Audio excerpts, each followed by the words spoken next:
Prvo je mogla uprava podpreti naš predlog oziroma energetsko politiko, ki je v bistvu v osnovi izhajala iz tega, da z minimalnimi posegi dosežemo maksimalni učinek.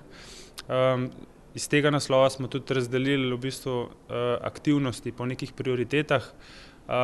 In v prvi fazi smo začeli seveda izvajati z organizacijskimi ukrepi, se pravi z nikakršnimi stroški smo dosegali velike prihranke. Potem smo prišli pa na investicijske ukrepe, ki smo jih ovrednotili in ocenili oziroma jih nekako razvrstili, s katerimi ukrepi dosežemo največje učinke. Tako da tiste ukrepe smo začeli prioritetno tudi obravnavati.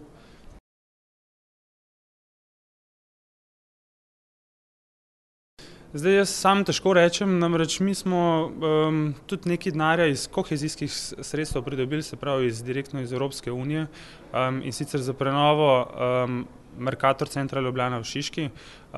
Tako da mi imamo nekaj izkušenj na tem področju, vsekakor pa sledimo tudi vsem tem razpisom za nepovratna sredstva in se vsekakor tudi pripravljamo oziroma prijavljamo na te razpise.